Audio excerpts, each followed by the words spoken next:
En 1969, Neil Armstrong pisó la superficie lunar y pasó a los libros de historia como el primero de los 12 hombres que caminarían sobre la Luna. Es un pequeño paso para el hombre y un gran salto para la humanidad. Pero en 1961, cuando Kennedy prometió poner a un hombre en la Luna, la NASA apenas había conseguido poner uno en órbita. Fue una gran sorpresa. Un salto repentino de poner un hombre en la órbita terrestre a llevar a 3 a 400.000 kilómetros y traerlos de vuelta. La NASA tuvo menos de 10 años para enseñar a un equipo de astronautas a superar los desconocidos retos de una misión a la Luna. ¿Podría sobrevivir un humano en ese entorno tan hostil? Nadie sabía cuáles podrían ser los efectos físicos y psicológicos de un vuelo espacial.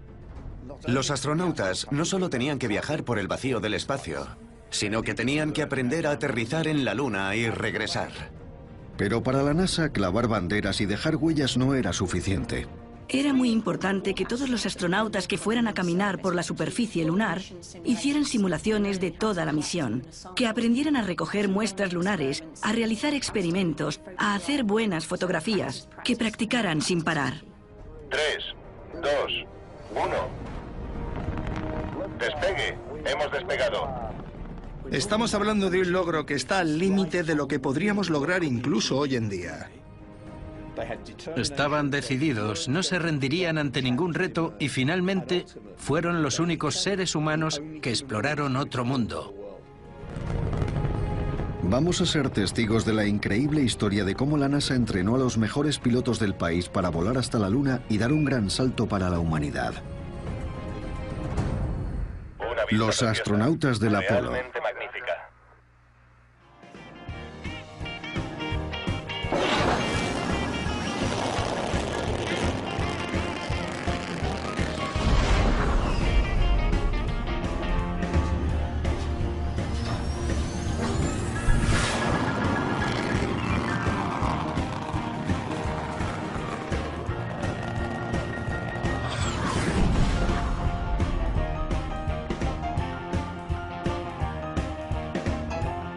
...1958... La Guerra Fría cogía impulso y el ejército estadounidense seguía desarrollando nuevos misiles. Pero la NASA tenía un objetivo diferente. Solo un año después de que el Sputnik fuera puesto en órbita, la recién creada agencia espacial anunciaba públicamente su primer programa espacial, el Proyecto Mercury. Su objetivo, poner un hombre en órbita antes que los soviéticos. Este proyecto fue vital para demostrar que los estadounidenses podían salir al espacio gracias a tecnología diseñada por las empresas aeroespaciales del país. Hay que recordar que hace más de 50 años la situación internacional estaba dominada por una batalla geopolítica entre dos ideologías enfrentadas. Estaba la Unión Soviética con el comunismo y Estados Unidos con el capitalismo. Mercury era el proyecto con el que Estados Unidos lograría adelantarse y alcanzar este objetivo. Y comenzó la búsqueda de astronautas. La NASA necesitaba pilotos capaces de enfrentarse a los desafíos desconocidos de los vuelos espaciales, así que recurrieron a los mejores del país. El ejército había hecho muchas pruebas a gran altitud, muy arriesgadas, para investigar la estratosfera.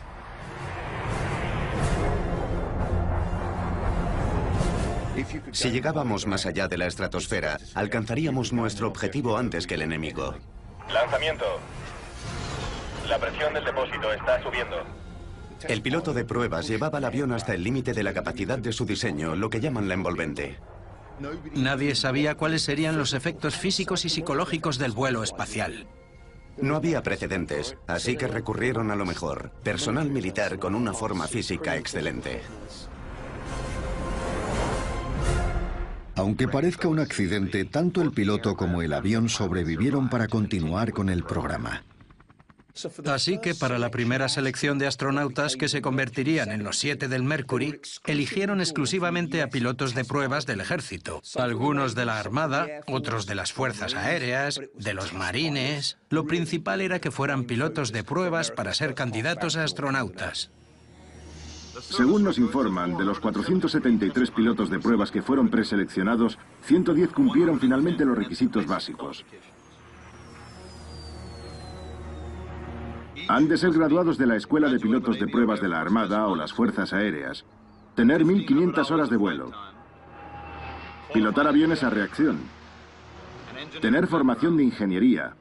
Menos de 40 años en el momento de la selección. Y medir 1,80 o menos. De esos 110 candidatos, la NASA seleccionó a 32 finalistas.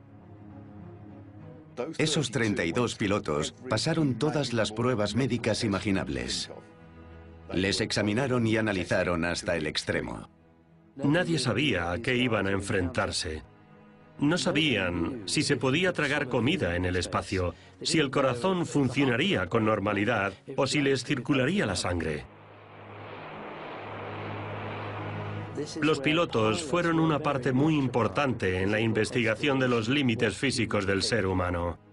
Fueron conejillos de indias, pasaron cualquier prueba imaginable, les inspeccionaron hasta el último orificio que ni sabían que tenían, todo para elegir a los astronautas de las primeras tripulaciones que saldrían al espacio. Les seleccionaron por sus capacidades, su resistencia, su condición física, su estado mental. Eran los mejores, la crème de la crème. Buscaban a gente en un estado físico perfecto para poder saber cómo responderían sus cuerpos en entornos muy exigentes que podrían encontrarse en un vuelo espacial.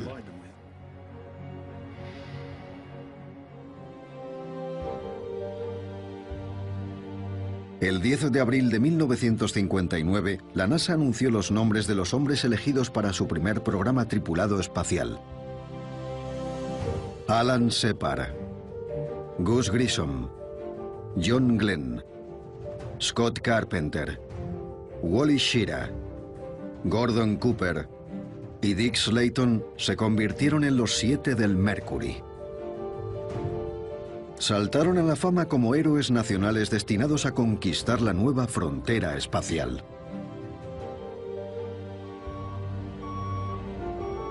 Se habían planificado 6 vuelos espaciales tripulados y los 7 del Mercury pasarían un riguroso programa de entrenamiento.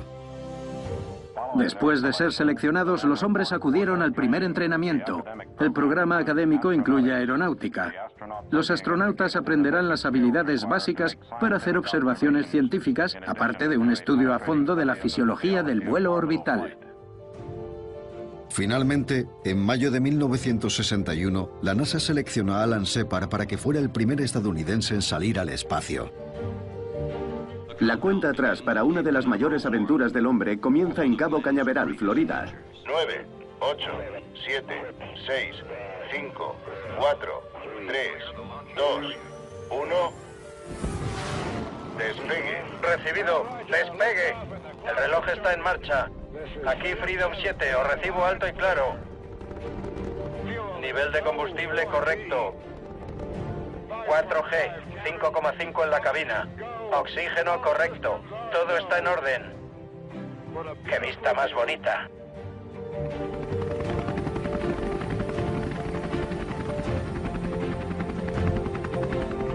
Después del éxito de Shepard, el astronauta John Glenn se convertiría en el primer estadounidense en orbitar la Tierra. Los periodistas se enteraron a través del oficial de información que el elemento crucial está listo. El mismísimo John Glenn. Todas las luces del panel son correctas. Tenemos luz verde. Cordón umbilical fuera. Verificación. Presurización. Lista. Oxígeno líquido. Listo. Sistemas de agua. Listo. Cápsula Mercury. Lista. Ignición. 3, 2, 1, 0. Recibido. El reloj está en marcha. Allá vamos. Ve con Dios, John Glenn. Hasta ahora ha sido movidito. Gravedad cero y me encuentro bien. La cápsula está girando. Esta vista es tremenda. Los logros del Mercury demostraron que el hombre podía salir al espacio, sobrevivir y volver a casa. Fueron unas misiones de libro. Todo salió según lo previsto. Pero el Mercury solo podía volar durante unas horas. No podía acoplarse a otra nave espacial.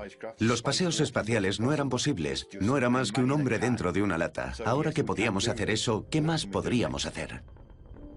Las 6 misiones Mercury tuvieron un éxito increíble. Fueron proyectos científicos pioneros, pero Estados Unidos ya estaba mirando al futuro. Inspirado por los logros del Mercury, el presidente Kennedy hizo unas atrevidas declaraciones ante el mundo. Creo que esta nación debería comprometerse a lograr el objetivo, antes de que acabe esta década, de llevar un hombre a la Luna y traerlo sano y salvo a la Tierra.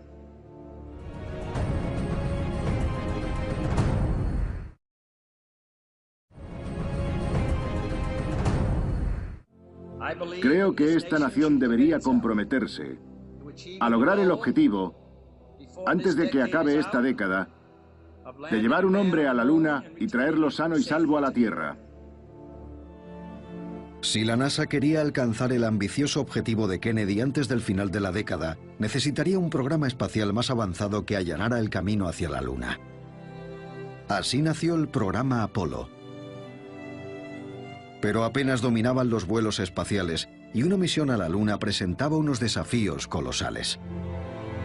Para superar el vacío tecnológico entre el proyecto Mercury y el programa Apolo, la NASA anunció el proyecto Géminis, un programa más avanzado con 2 tripulantes. 10 vuelos Géminis entre 1965 y 1966 darían los primeros pasos reales para entrenar a los astronautas del Apolo con vistas a una misión lunar. En la carrera hacia la Luna, muchos pasan por alto el proyecto Géminis, y sin esas 10 misiones tripuladas, no habríamos llegado a la Luna antes de 1970. Cada detalle de los procedimientos necesarios para llegar a la Luna hubo que ensayarlos en la órbita terrestre, y eran unos retos considerables. ¿Podría un ser humano sobrevivir en un entorno de microgravedad?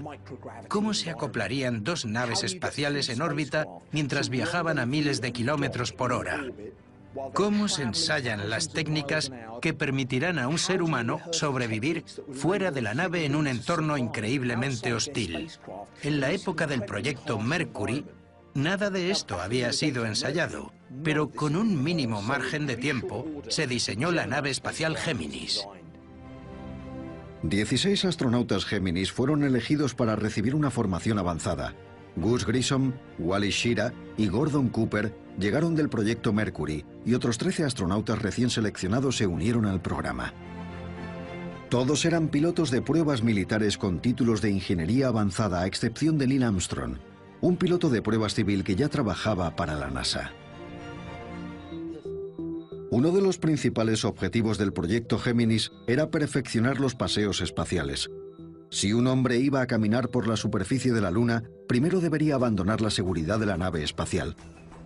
Los astronautas del Géminis fueron los primeros en practicar estos paseos espaciales especializados, llamados EVA, actividades extravehiculares. Aprender a sobrevivir y trabajar fuera de la cápsula era la mayor prioridad de la NASA. Entrenar para los paseos espaciales es complicado cuando estás en la Tierra, en un entorno con gravedad.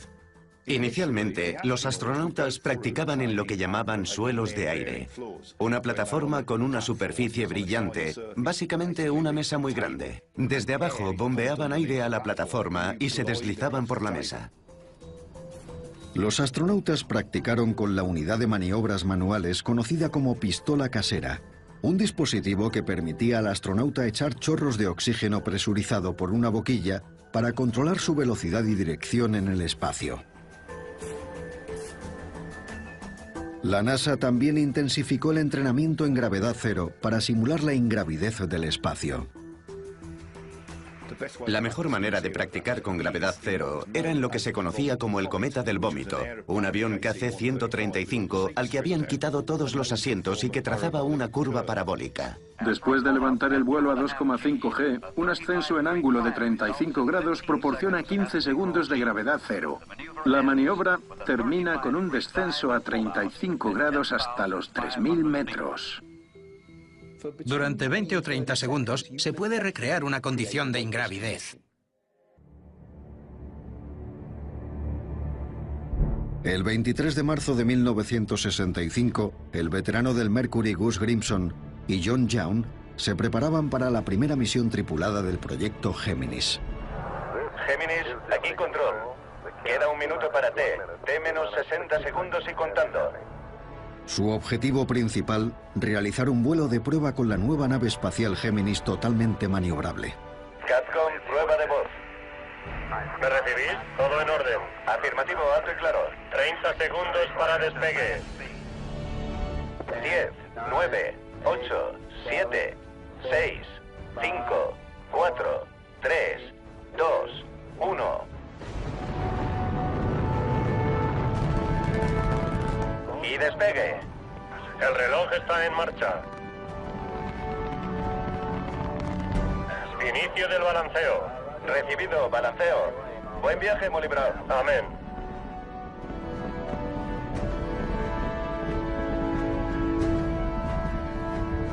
Vale, listos para la segunda fase.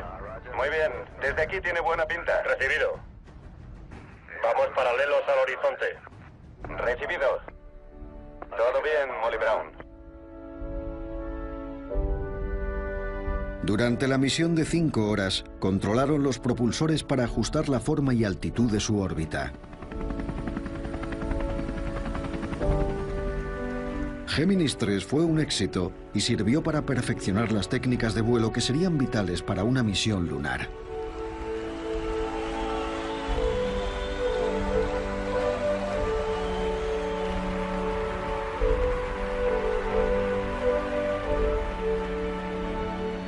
En junio de 1965, los astronautas Ed White y Jim McDivitt volaron en la Géminis 4. Completaron 66 órbitas en la primera misión de la NASA de varios días. El astronauta Ed White completó el primer paseo espacial estadounidense. Vale, estoy fuera. Voy a girar un poco hacia afuera. Lo estoy controlando. Me siento genial. Unido a la nave espacial, pasó 20 minutos en el espacio. Parece un guante térmico, Jim. Lo es, Ed. Vale. Voy a pasar por encima de la nave. Vale, allá voy. Vale. Es una experiencia maravillosa, tremenda.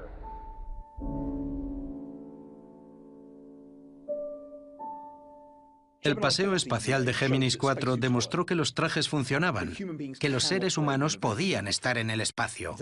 El siguiente reto era probar si los astronautas podían realizar trabajos o no. Aquí es donde aparecieron las dificultades. Géminis 9, 10, 11 y 12 fueron 4 misiones en las que se intentaron practicar cómo sería realizar actividades físicas en el espacio, y este entorno es implacable. En Géminis 9, la NASA descubrió que un paseo espacial supone un gran esfuerzo. Eugene Cernan, que acabó siendo el último hombre sobre la Luna, adelgazó aproximadamente 6 kilos durante su primera salida espacial. Entre el sudor y el peso del traje espacial, apenas pudo volver a la cápsula Géminis de una sola pieza. En las misiones Géminis 10 y 11, en cuanto los astronautas tuvieron que llevar a cabo alguna tarea, sus trajes espaciales se sobrecalentaban y se dieron cuenta de que requerían un esfuerzo muscular increíble. Los retos eran cada vez mayores. Si la NASA no resolvía esos problemas, no podrían poner un hombre en la Luna. El último paseo espacial Géminis recayó sobre los hombros de un astronauta novato, Buzz Aldrin. Aldrin, un buzo experimentado, encabezó un nuevo programa de entrenamiento acuático conocido como flotabilidad neutra.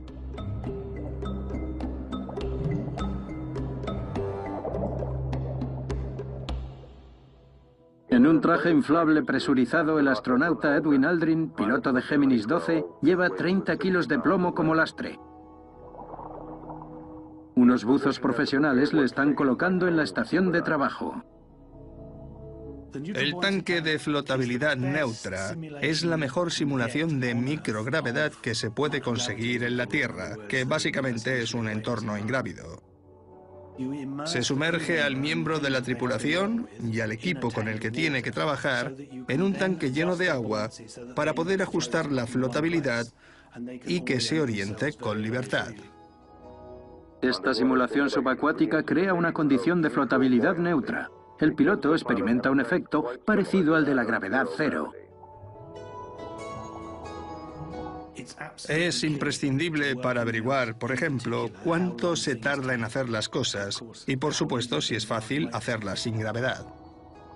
Los trabajos realizados por el piloto Aldrin son los que se realizarán en la misión Géminis 12. Muchos de los problemas que se habían manifestado anteriormente desaparecieron, en parte debido a la habilidad de Buzz, pero también por haber aprendido de los horribles paseos espaciales anteriores. Si los pilotos de pruebas involucrados no hubieran realizado esos trabajos, no habríamos alcanzado el nivel de madurez que teníamos cuando Géminis 12 despegó en noviembre de 1966.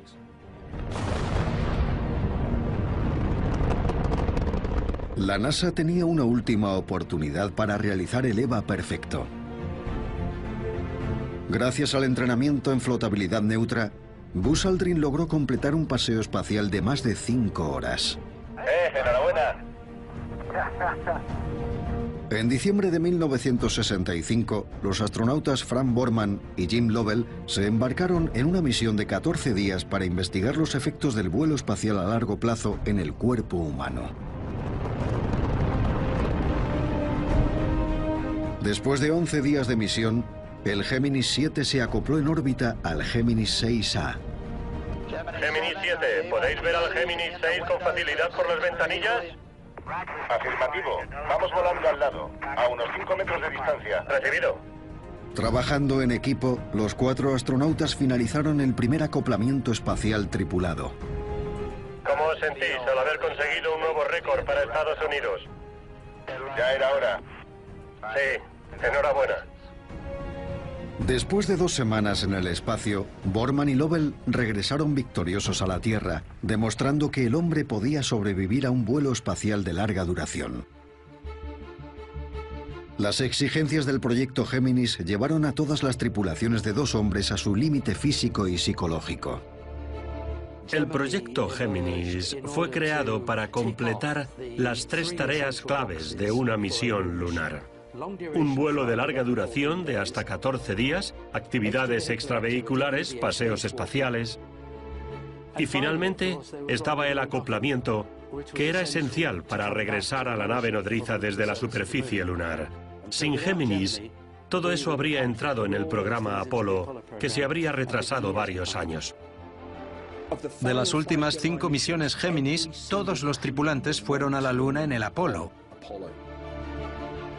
Eso demuestra que habían escogido a los mejores. Tenían determinación, no se rendirían ante ningún reto y se acabarían convirtiendo en los únicos seres humanos en haber explorado otro mundo.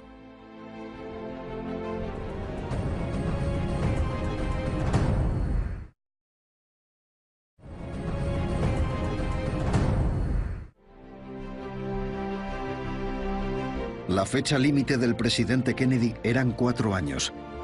Toda su atención debía centrarse en el colosal reto del programa Apolo para llevar un hombre a la Luna antes de que terminara la década.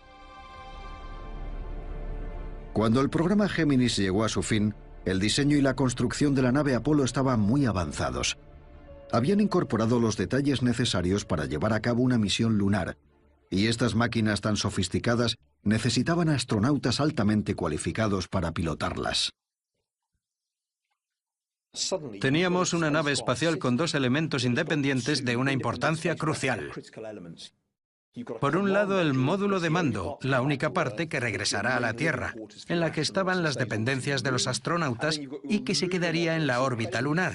Y luego está el módulo lunar, un vehículo increíblemente endeble, pero capaz de transportar a 2 astronautas hasta la superficie lunar y de vuelta para acoplarse con el módulo de mando que estaría orbitando. Al tener 3 tripulantes en una nave espacial configurada para 2, estaba claro que una persona no podía aprender todo. Por eso la especialización fue decisiva cuando los astronautas fueron asignados al proyecto Apolo. Los pilotos del módulo de mando usaban simuladores de vuelo especializados. Practicaban el acoplamiento, la navegación y vuelos en las órbitas terrestre y lunar. Mientras, los comandantes y pilotos del módulo lunar perfeccionaban los delicados procedimientos de aterrizaje en simuladores del módulo lunar. Las personas más perversas, maquiavélicas y desagradables que te puedas encontrar en un programa de entrenamiento son los supervisores de simulación o SimSAPs. Su trabajo consiste en imaginar cualquier problema que pueda presentársele a la tripulación y alguno más. Sin piedad, hacen que la tripulación pase por el estrés más agobiante, técnico, emocional y psicológico que puedan y se sientan a mirar cómo lo afrontan. Este tipo de caballeros son una pieza clave del proceso de entrenamiento. A veces quieres coger y estrangularlos, pero son cruciales porque estresan a las tripulaciones más allá de los límites de lo que son capaces. Y es esa zona desconocida del potencial de un astronauta la que buscan los SimSAPs para encontrar nuevas soluciones. Así que son muy importantes. En realidad no son tan malos. 2, 1, ya. Listos para entrar en órbita, listos para entrar en órbita. Octubre 1968. La NASA lanza el Apolo 7, la primera misión del programa para realizar un vuelo de prueba con 3 tripulantes en el módulo de mando que orbitará alrededor de la Tierra. Precioso, es increíble, qué bonito. 10, 9, inicio de la secuencia de ignición. Todos los motores están encendidos. Despegue, ha despegado. Se ha retirado la torre. 2 meses después, el Apolo 8 lleva a cabo el primer vuelo de prueba tripulado del cohete Saturno V. Apolo 8, aquí Houston, listos para inyección translunar, cambio. El Apolo 8 también es la primera misión en volar a la Luna, donde la tripulación realiza pruebas del módulo de mando en la órbita lunar. La misión logra poner a prueba procedimientos de navegación y orientación vitales para un alunizaje. Al principio, Dios creó el cielo y la tierra. Dios dijo, haya luz. Y hubo luz. Marzo de 1969. El Apolo 9 lleva a cabo las primeras pruebas del módulo lunar. ¿Cómo se porta ese deportivo, Jim? Bastante bien. La tripulación logró acoplar los módulos lunar y de mando en la órbita terrestre por primera vez. Apolo 9, aquí todos están locos de contento. ¿Todo bien? Sí, muy bien. 9 de mayo de 1969. El Apolo 10 regresa a la Luna. Houston, podéis decirle al mundo que hemos llegado. La misión ensayó un aterrizaje lunar completo y pasó volando a 12 kilómetros de la superficie de la Luna. Estamos muy abajo, Charlie. Recibido, la trayectoria es correcta. Al finalizar las pruebas, todo está listo para intentar un alunizaje. Julio de 1969. El Apolo 11 está listo para su lanzamiento. 5, 4, 3, 2, 1. Despegue. Ha despegado. A la espera de 1 Bravo. 1 Bravo. Tiene buena pinta. Muy buena. 4 hacia adelante, un poco a la derecha. Vale, motor parado. Houston, el Águila se ha posado. Recibido, Águila. Es un pequeño paso para el hombre. Y un gran salto para la humanidad. Después de casi una década de trabajo, la NASA ganó la carrera hasta la Luna. Y los astronautas Neil Armstrong y Buzz Aldrin se convirtieron en los primeros de los 12 hombres que caminarían sobre la superficie lunar. El Apolo 11 fue un gran logro para la NASA porque demostró que el plan de la misión y la manera de programar todos los pasos necesarios, la tecnología y el equipo habían funcionado de verdad. Fue una verificación de la ingeniería. Para el mundo en general, comenzó un nuevo capítulo en la exploración de otros mundos. Y que los seres humanos salieran de la Tierra, su hogar, el origen del hombre, para caminar sobre la superficie de otro mundo, fue un paso muy importante para la humanidad en su conjunto. Aunque la carrera espacial tenía motivaciones políticas, los beneficios científicos del objetivo de Kennedy no pasaron desapercibidos a la NASA. Si los astronautas podían explorar y coger muestras de la superficie lunar, el conocimiento humano de la Luna, la Tierra y el Sistema Solar aumentaría considerablemente. Tras el éxito del Apolo 11, la NASA organizó 6 misiones más de alunizaje. Cada una tenía sus objetivos científicos y la NASA aceleró la formación científica de los astronautas. Era muy importante que todos los astronautas que caminaran por la superficie lunar tuvieran experiencia como pilotos de pruebas o científicos y recibieran una formación para reconocer diferentes minerales. Así que pasaron una serie de programas intensivos de aprendizaje en lugares como el Gran Cañón. Incluso fueron a Islandia y Hawái para ver campos de lava, donde eminentes geólogos les enseñaron a reconocer diferentes minerales y a interpretar las relaciones entre ellos. También hicieron muchos ejercicios en clase, observando piedras bajo el microscopio y a simple vista. Fue una experiencia muy valiosa en la que participaron algunos de los mejores geólogos del mundo. Cuando los astronautas llegaron a la superficie lunar, lo primero que hicieron fue observar la zona y dar una descripción geológica. Es un terreno relativamente llano, con un número considerable de cráteres que varían de los 2 a los 20 metros de diámetro, y hay miles de cráteres más pequeños por la zona. ¿En qué está, Jack? Tomando una muestra. Muy bien, ahora mismo voy. Después de que las muestras del Apolo volvieran a la Tierra, la NASA y Estados Unidos decidieron compartir parte de ese material con el resto del mundo, para que sintieran que formaban parte de este esfuerzo de exploración. Fuimos a la Luna representando a la humanidad. Nos gustaría compartir un trozo de esta roca con muchos países de todo el mundo. Esperamos que simbolice nuestros sentimientos, los sentimientos del programa Apolo, y que sean un símbolo de que la humanidad puede vivir en paz y armonía en el futuro. Para maximizar el potencial científico de cada misión, la NASA desarrolló el paquete de experimentos Apolo para la superficie lunar, conocido como ALSEP. Vale, Bob. Aquí tengo mis herramientas. Estos experimentos fueron diseñados por científicos que buscaban respuestas a preguntas muy interesantes sobre la Luna. Por ejemplo, ¿cómo era el interior de la Luna si había terremotos lunares? La interacción entre la superficie lunar y el resto del entorno espacial. Estos pequeños experimentos científicos fueron depositados por los astronautas sobre la superficie lunar para que permanecieran durante un largo periodo de tiempo y aprendieron a usarlos en la Tierra antes de ir a la Luna. Voy a colocar un ALSEP. A ver, primero tengo que encontrar un buen sitio. Vamos a ver al mago. Los experimentos ALSEP dieron muchos frutos.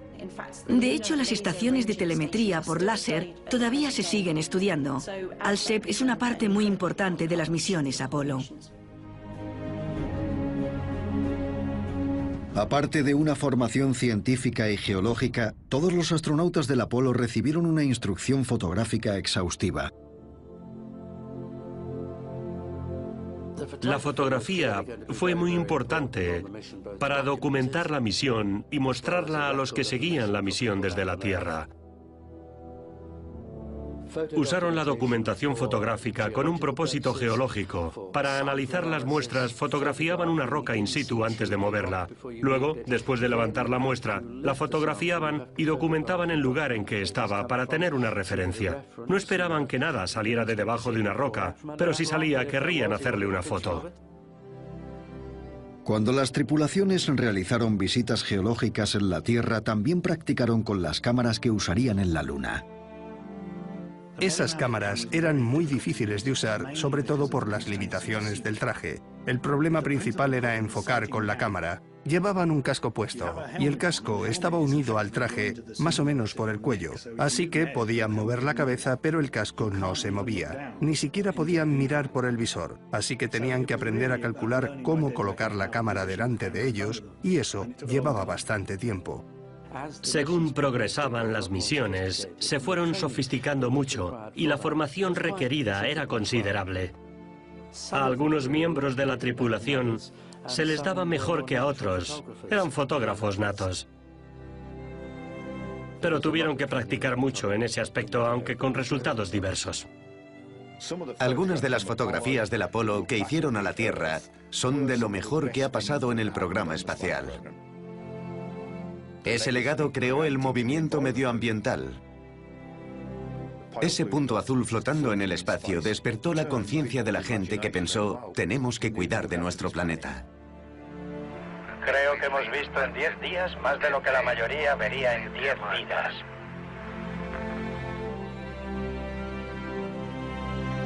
El deseo de la NASA de realizar más exploraciones científicas dio como resultado las denominadas misiones de clase J.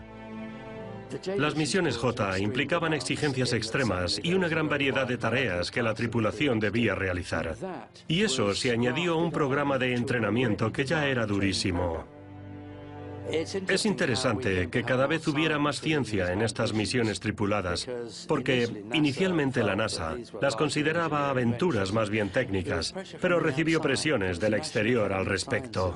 La Academia Nacional de la Ciencia presionó a la NASA, que al final cedió a regañadientes y empezó a reclutar a astronautas científicos cuyas principales habilidades no eran las de un piloto o ingeniero.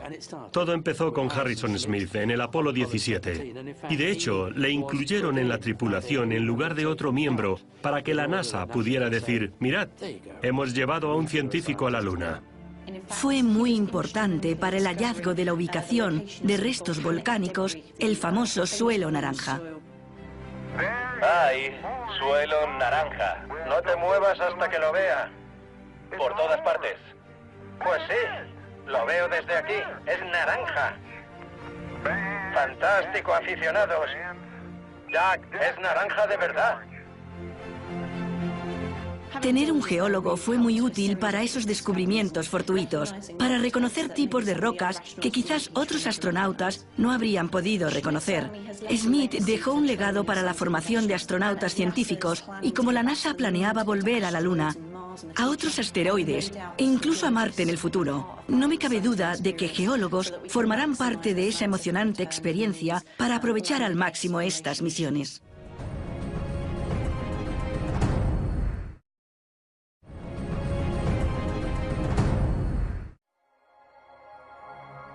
Como preparación para las 3 últimas misiones Apolo, la NASA enseñó a su tripulación a conducir un pequeño buggy exploratorio para 2 personas, conocido como vehículo lunar.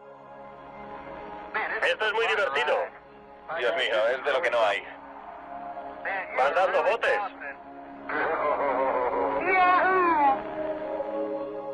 El problema de las primeras misiones Apolo, lo que planeaban hacer para el Apolo 13 y acabaron haciendo en el 14, es que estaban muy limitados a explorar una zona geológica muy pequeña. Los astronautas solo podían alejarse a pie del módulo lunar y luego tenían que volver. Eso significa que exploraron una zona geológica mucho menos diversa de lo que hubieran deseado. Se dieron cuenta de que si tuvieran algún tipo de vehículo, los astronautas podrían recorrer el paisaje lunar mucho más rápidamente y el rendimiento científico sería mucho más alto. ¡Vas a 10 por hora! ¡Fantástico! ¡Menuda máquina! Cuando gira, derrapa como si fuera nieve. Es como si fuera nieve, Houston. Santo cielo. A mí me lo vas a decir. Ya lo sé, pero los de Florida no sabemos mucho del tema. Si calculamos la superficie lunar que recorrieron, estamos hablando de como mucho 35 kilómetros hasta que aterrizó el Apolo 17. El trabajo de campo, la cantidad de rocas, de muestras que tomaron, la documentación que obtuvieron, era de primera calidad. De hecho, el proyecto Apolo demostró que no había nada comparado con tener un observador experto, ya fuera en la Luna o en el futuro en Marte.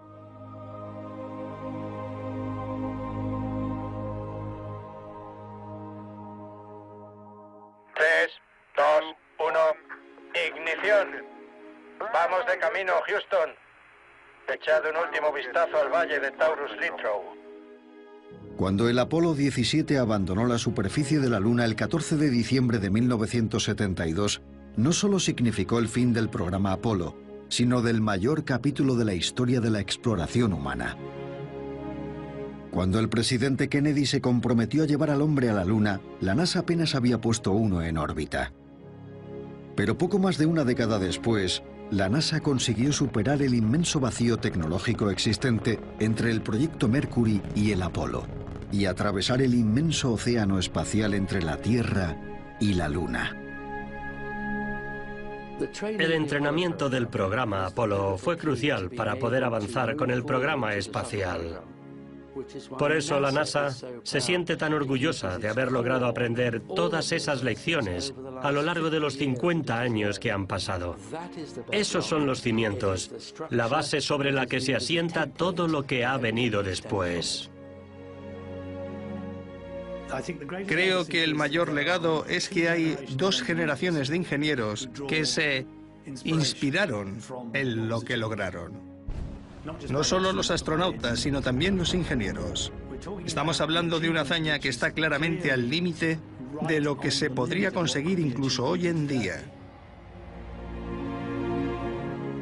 Y representa un ideal que los ingenieros todavía anhelan. Sigue siendo un punto de referencia. Hoy nos seguimos maravillando ante los logros científicos y tecnológicos de la NASA en los años 60. Pero jamás deberíamos olvidar o subestimar la valentía, habilidad y dedicación de los astronautas del Apolo. Hombres de un gran intelecto y con una gran habilidad para volar, que se jugaron la vida para cumplir el objetivo de Kennedy. Creo que mucha gente ha contribuido a coronar esta cima. Algunos más que otros. Y sabemos de 14 individuos que dieron todo lo que tenían. Y en su memoria dejamos, en un pequeño cráter, una sencilla placa con 14 nombres. Son los nombres en orden alfabético de todos los astronautas y cosmonautas que han muerto por la exploración espacial, enfrente de una figura que representa a un astronauta caído. Si nos fijamos en el grupo de astronautas del Apolo, el estereotipo es que eran los mejores, hacían las cosas sin más y al diablo con las consecuencias. Pero en realidad, al fijarnos en las personalidades tan diferentes que tenían, el único denominador común, y creo que es algo que sigue sucediendo con los astronautas en la actualidad, es una dedicación total a su misión. Un compromiso absoluto con el trabajo en equipo y la conciencia de que lo que hacían solo era la punta de una pirámide construida sobre los logros de miles de personas. Creo que el legado que ha aportado la experiencia del Apolo es el ejemplo perfecto para futuras tripulaciones. Entre 1968 y 1972, 24 hombres volaron a la Luna y 12 caminaron por su superficie. Cuando Neil Armstrong dio ese histórico primer paso, no solo representó la capacidad de la humanidad de superar cualquier reto, sino que simbolizó el valor y la determinación de unos cuantos hombres extraordinarios que dieron lo mejor de sí mismos.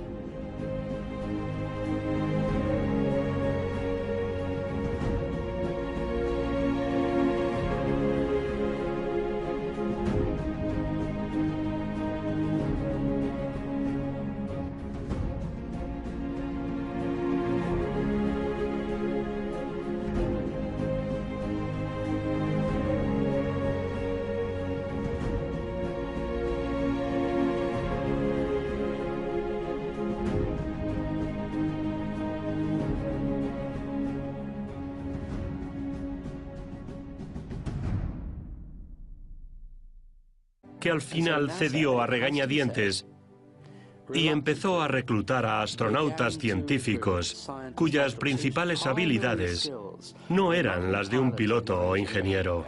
Todo empezó con Harrison Smith en el Apolo 17 y de hecho le incluyeron en la tripulación en lugar de otro miembro para que la NASA pudiera decir: mirad, hemos llevado a un científico a la Luna. Fue muy importante para el hallazgo de la ubicación de restos volcánicos, el famoso suelo naranja. ¡Ay! Suelo naranja. No te muevas hasta que lo vea. Por todas partes. Pues sí, lo veo desde aquí. Es naranja. Fantástico, aficionados. Jack, es naranja de verdad.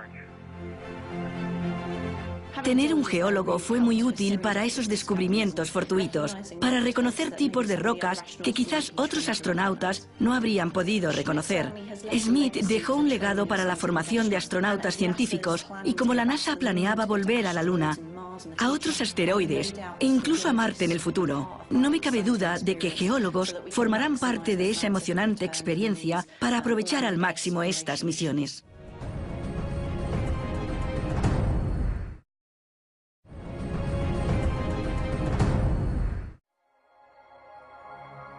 Como preparación para las 3 últimas misiones Apolo, la NASA enseñó a su tripulación a conducir un pequeño buggy exploratorio para 2 personas, conocido como vehículo lunar. Esto es muy divertido. Dios mío, es de lo que no hay. ¿Van dando botes?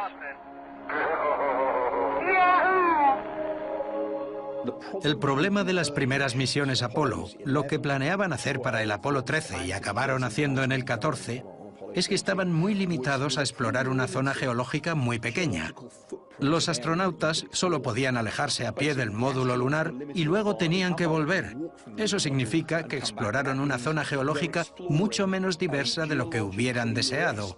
Se dieron cuenta de que si tuvieran algún tipo de vehículo, los astronautas podrían recorrer el paisaje lunar mucho más rápidamente y el rendimiento científico sería mucho más alto.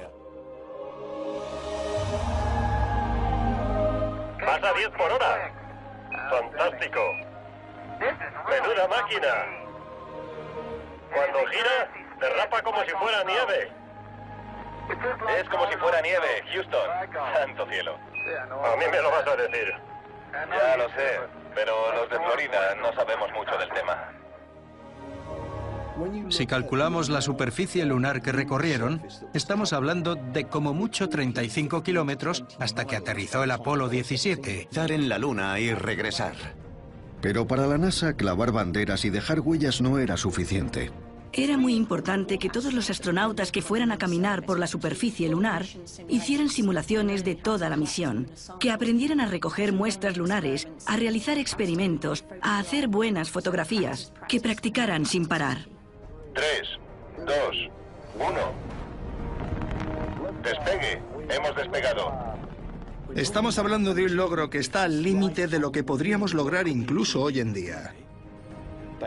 Estaban decididos, no se rendirían ante ningún reto y finalmente fueron los únicos seres humanos que exploraron otro mundo. Vamos a ser testigos de la increíble historia de cómo la NASA entrenó a los mejores pilotos del país para volar hasta la Luna y dar un gran salto para la humanidad. Los astronautas del Apolo. Realmente magnífica.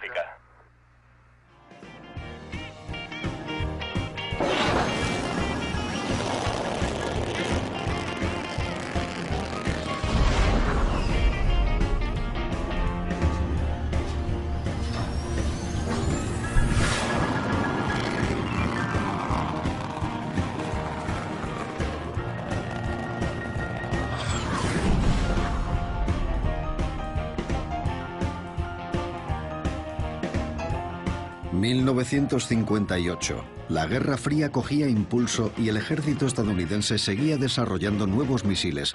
Pero la NASA tenía un objetivo diferente.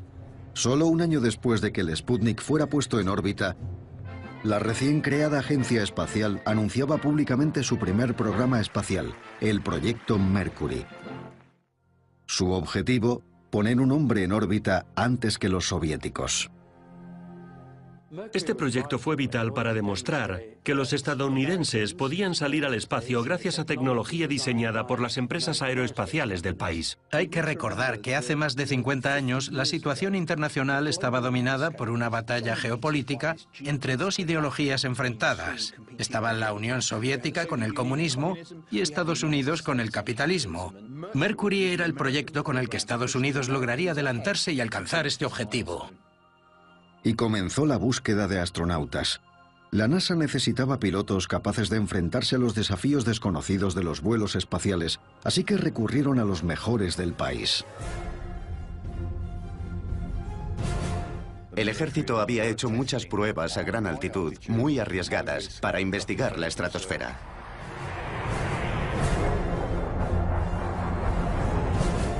Si llegábamos más allá de la estratosfera, alcanzaríamos nuestro objetivo antes que el enemigo. Lanzamiento. Durante 20 o 30 segundos se puede recrear una condición de ingravidez. El 23 de marzo de 1965, el veterano del Mercury Gus Grimson y John Young se preparaban para la primera misión tripulada del proyecto Géminis. Géminis, aquí control. Queda 1 minuto para T. T menos 60 segundos y contando. Su objetivo principal, realizar un vuelo de prueba con la nueva nave espacial Géminis totalmente maniobrable. Capcom, prueba de voz. ¿Me recibís? Todo en orden. Afirmativo, alto y claro. 30 segundos para despegue. 10, 9, 8, 7, 6, 5, 4, 3, 2, 1. Y despegue. El reloj está en marcha. Inicio del balanceo. Recibido, balanceo. Buen viaje, Molly Brown. Amén.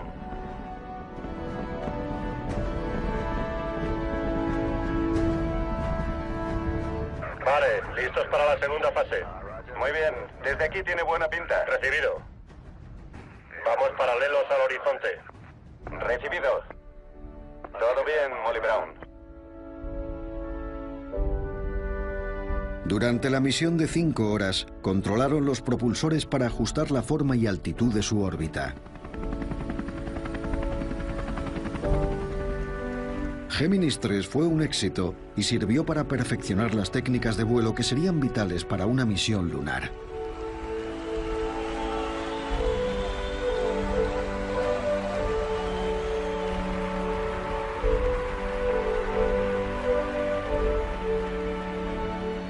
En junio de 1965, los astronautas Ed White y Jim McDivitt volaron en la Géminis 4.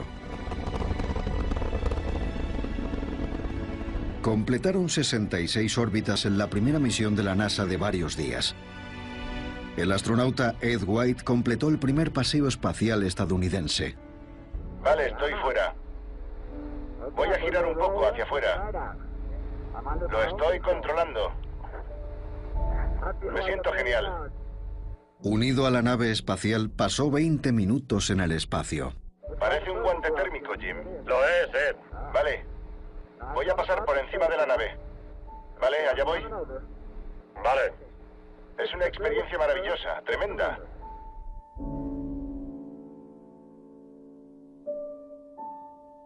El paseo espacial de Géminis 4 demostró que los trajes funcionaban, que los seres humanos pudieron. Estamos hablando de como mucho 35 kilómetros hasta que aterrizó el Apolo 17. El trabajo de campo, la cantidad de rocas, de muestras que tomaron, la documentación que obtuvieron, era de primera calidad. De hecho, el proyecto Apolo demostró que no había nada comparado con tener un observador experto, ya fuera en la Luna o en el futuro en Marte.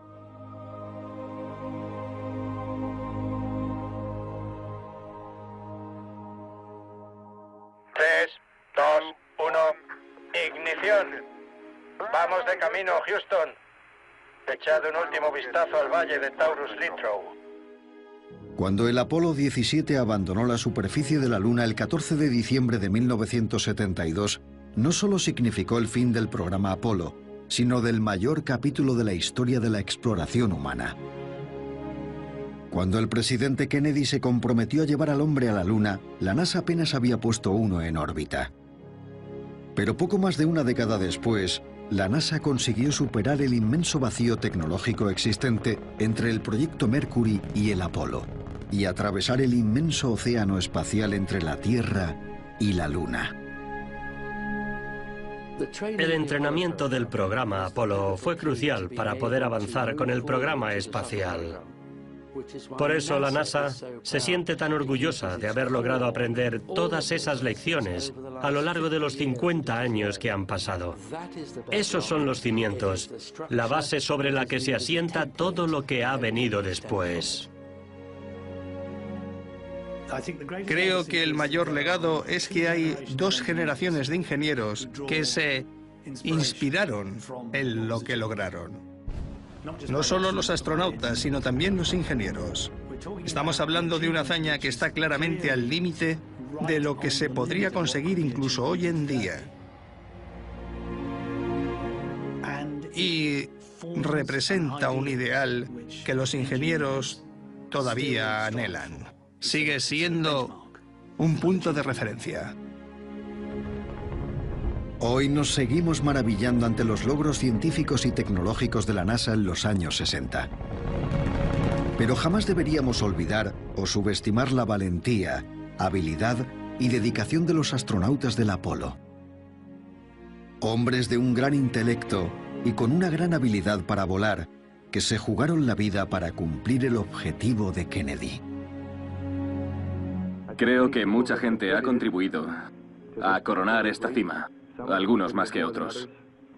Y sabemos de 14 individuos que dieron todo lo que tenían. 1958. La Guerra Fría cogía impulso y el ejército estadounidense seguía desarrollando nuevos misiles. Pero la NASA tenía un objetivo diferente. Solo un año después de que el Sputnik fuera puesto en órbita, la recién creada agencia espacial anunciaba públicamente su primer programa espacial, el Proyecto Mercury. Su objetivo, poner un hombre en órbita antes que los soviéticos. Este proyecto fue vital para demostrar que los estadounidenses podían salir al espacio gracias a tecnología diseñada por las empresas aeroespaciales del país. Hay que recordar que hace más de 50 años la situación internacional estaba dominada por una batalla geopolítica entre dos ideologías enfrentadas. Estaban la Unión Soviética con el comunismo y Estados Unidos con el capitalismo. Mercury era el proyecto con el que Estados Unidos lograría adelantarse y alcanzar este objetivo. Y comenzó la búsqueda de astronautas. La NASA necesitaba pilotos capaces de enfrentarse a los desafíos desconocidos de los vuelos espaciales, así que recurrieron a los mejores del país. El ejército había hecho muchas pruebas a gran altitud, muy arriesgadas, para investigar la estratosfera.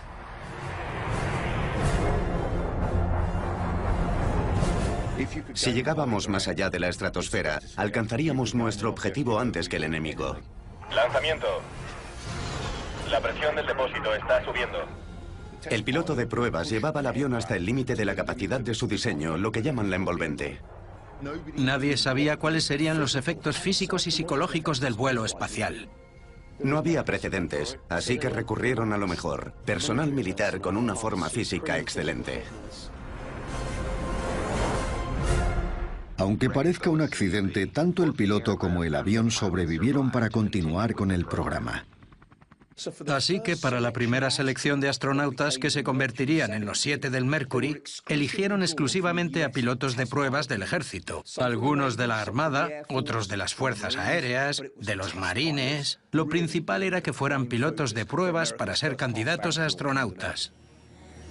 Según nos informan, de los 473 pilotos de pruebas que fueron preseleccionados, 110 cumplieron finalmente los requisitos básicos. Han de ser graduados de la Escuela de Pilotos de Pruebas de la Armada o las Fuerzas Aéreas. Tener 1500 horas de vuelo. Pilotar aviones a reacción. Tener formación de ingeniería. Menos de 40 años en el momento de la selección. Y medir 1,80 o menos. De esos 110 candidatos, la NASA seleccionó a 32 finalistas. Esos 32 pilotos... 4G, 5,5 en la cabina. Oxígeno correcto. Todo está en orden.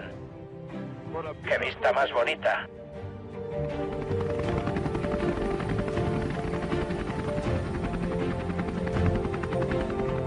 Después del éxito de SEPAR, el astronauta John Glenn se convertiría en el primer estadounidense en orbitar la Tierra.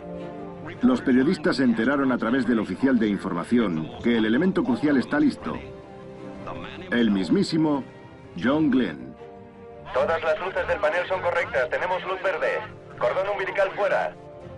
Verificación. Presurización. Lista. Oxígeno líquido. Listo. Sistemas de agua. Listo. Cápsula Mercury. Lista. Ignición. 3, 2, 1, 0. Recibido. El reloj está en marcha. Allá vamos. Ve con Dios, John Glenn. Hasta ahora ha sido movidito. Gravedad cero y me encuentro bien. La cápsula está girando. Esta vista es tremenda. Los logros del Mercury demostraron que el hombre podía salir al espacio, sobrevivir y volver a casa. Fueron unas misiones de libro. Todo salió según lo previsto. Pero el Mercury solo podía volar durante unas horas. No podía acoplarse a otra nave espacial. Los paseos espaciales no eran posibles. No era más que un hombre dentro de una lata. Ahora que podíamos hacer eso, ¿qué más podríamos hacer?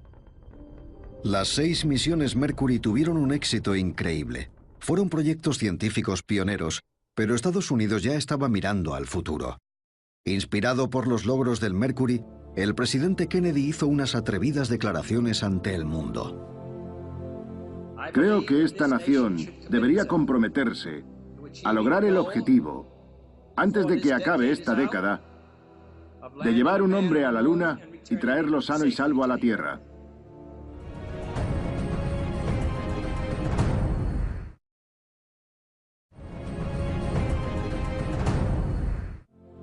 Creo que esta nación debería comprometerse a lograr el objetivo, antes de que acabe esta década, de llevar un hombre a la Luna y traerlo sano y salvo a la Tierra. Si la NASA quería alcanzar el ambicioso objetivo de Kennedy antes del final de la década, necesitaría un programa espacial más avanzado que allanara el camino hacia la Luna. Así nació el programa Apolo. Pero apenas dominaban los vuelos espaciales y una misión a la Luna presentaba unos desafíos colosales. Para superar el vacío tecnológico entre el proyecto Mercury y el programa Apolo, la NASA anunció el proyecto Géminis, un programa... Incluso a Marte en el futuro. No me cabe duda de que geólogos formarán parte de esa emocionante experiencia para aprovechar al máximo estas misiones.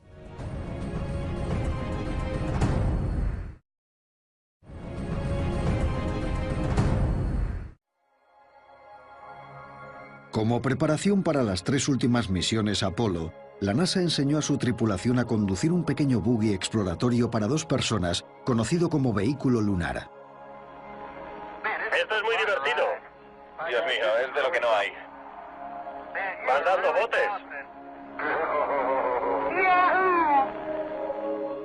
botes? El problema de las primeras misiones Apolo, lo que planeaban hacer para el Apolo 13 y acabaron haciendo en el 14, es que estaban muy limitados a explorar una zona geológica muy pequeña.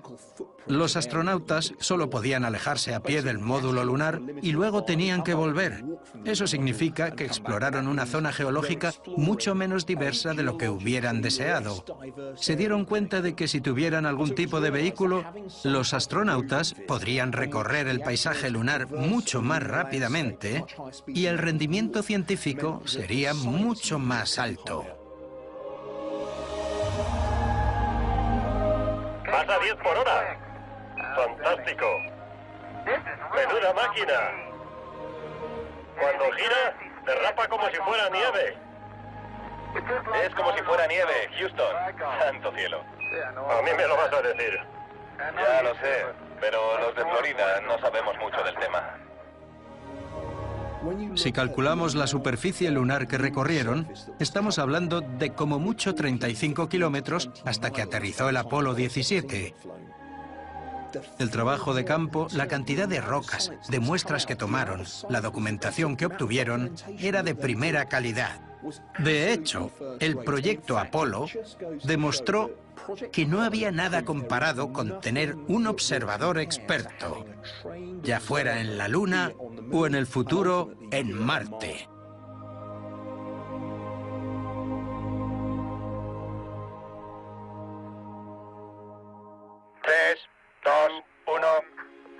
Atención. Vamos de camino, Houston. Echad un último vistazo al valle de Taurus Littrow. Cuando el Apolo 17 abandonó la superficie de la Luna el 14 de diciembre de 1972, no solo significó el fin del programa Apolo, sino del mayor capítulo de la historia de la exploración humana. Cuando el presidente Kennedy se comprometió a llevar al hombre a la Luna, la NASA apenas había puesto uno en órbita. Pero poco más de una década después, la NASA consiguió superar el inmenso vacío tecnológico existente entre el proyecto Imaginable. Les inspeccionaron hasta el último orificio que ni sabían que tenían. Todo para elegir a los astronautas de las primeras tripulaciones que saldrían al espacio. Les seleccionaron por sus capacidades, su resistencia, su condición física, su estado mental. Eran los mejores, la crème de la crème. Buscaban a gente en un estado físico perfecto para poder saber cómo responderían sus cuerpos en entornos muy exigentes que podrían encontrarse en un vuelo espacial.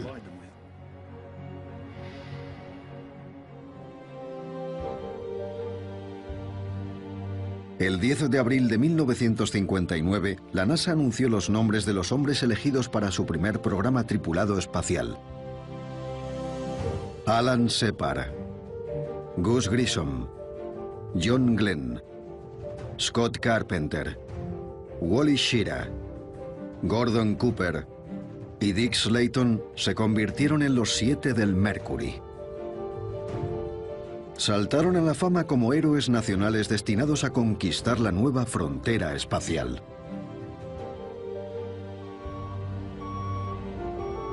Se habían planificado 6 vuelos espaciales tripulados y los 7 del Mercury pasarían un riguroso programa de entrenamiento. Después de ser seleccionados, los hombres acudieron al primer entrenamiento. El programa académico incluye aeronáutica. Los astronautas aprenderán las habilidades básicas para hacer observaciones científicas, aparte de un estudio a fondo de la fisiología del vuelo orbital. Finalmente, en mayo de 1961, la NASA seleccionó a Alan Shepard para que fuera el primer estadounidense en salir al espacio.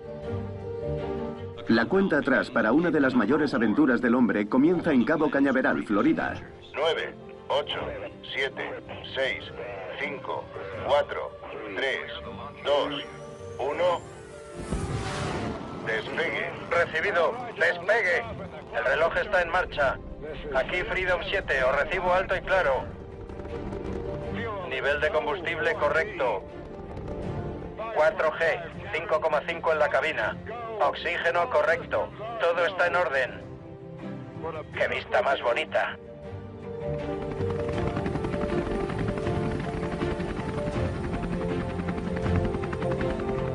Después del éxito de Shepard, el astronauta John Glenn se convertiría en el primer estadounidense en orbitar la Tierra. Los periodistas se enteraron a través del oficial de información que el elemento crucial está listo.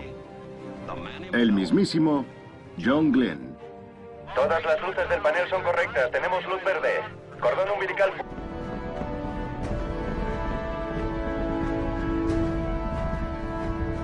Vale, listos para la segunda fase. Muy bien, desde aquí tiene buena pinta. Recibido. Vamos paralelos al horizonte. Recibido. Todo bien, Molly Brown.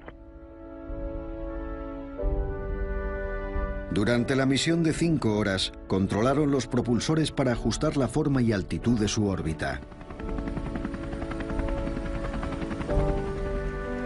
Géminis 3 fue un éxito y sirvió para perfeccionar las técnicas de vuelo que serían vitales para una misión lunar.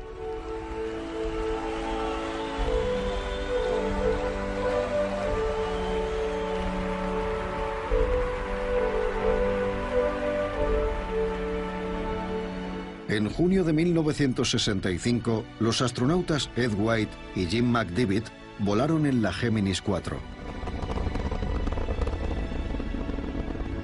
Completaron 66 órbitas en la primera misión de la NASA de varios días. El astronauta Ed White completó el primer paseo espacial estadounidense. Vale, estoy fuera. Voy a girar un poco hacia afuera. Lo estoy controlando. Me siento genial. Unido a la nave espacial, pasó 20 minutos en el espacio. Parece un guante térmico, Jim. Lo es, Ed. Vale. Voy a pasar por encima de la nave. Vale, allá voy. Vale. Es una experiencia maravillosa, tremenda.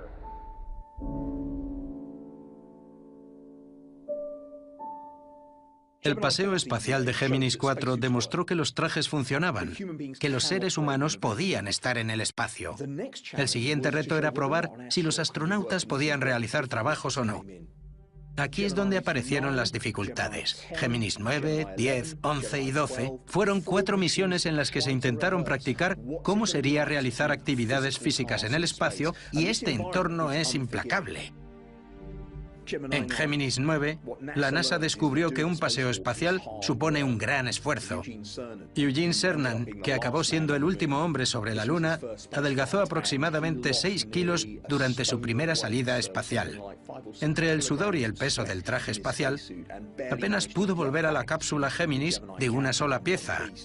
En las misiones Géminis 10 y 11, en cuanto los astronautas tuvieron que llevar a cabo alguna tarea, sus trajes espaciales se sobrecalentaban y se dieron cuenta de que requerían un esfuerzo muscular increíble. Los retos eran cada vez mayores.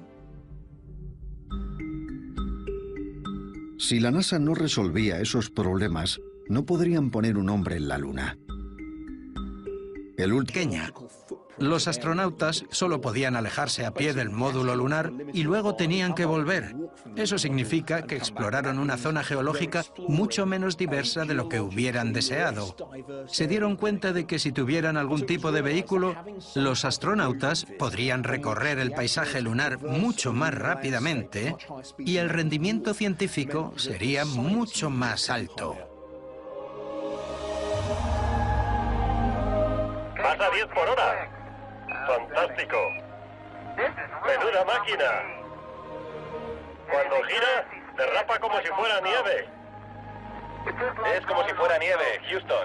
Santo cielo. A mí me lo vas a decir. Ya lo sé, pero los de Florida no sabemos mucho del tema. Si calculamos la superficie lunar que recorrieron, estamos hablando de como mucho 35 kilómetros hasta que aterrizó el Apolo 17. El trabajo de campo, la cantidad de rocas, de muestras que tomaron, la documentación que obtuvieron, era de primera calidad. De hecho, el proyecto Apolo demostró que no había nada comparado con tener un observador experto, ya fuera en la Luna o en el futuro en Marte.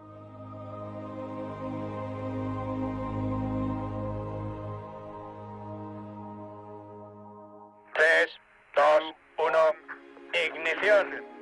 Vamos de camino, Houston. Echad un último vistazo al valle de Taurus Littrow. Cuando el Apolo 17 abandonó la superficie de la Luna el 14 de diciembre de 1972, no solo significó el fin del programa Apolo, sino del mayor capítulo de la historia de la exploración humana. Cuando el presidente Kennedy se comprometió a llevar al hombre a la Luna, la NASA apenas había puesto uno en órbita.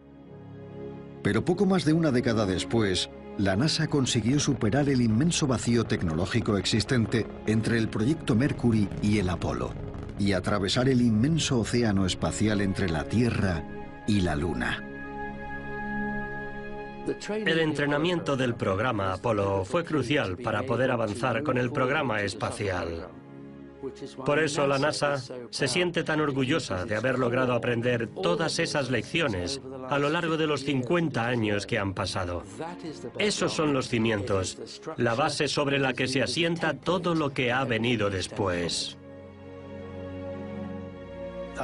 Creo que el mayor legado es que hay 2 generaciones de ingenieros que se inspiraron en lo que lograron. No solo los astronautas, sino también los ingenieros. Estamos hablando de una hazaña que está claramente al límite de lo que se podría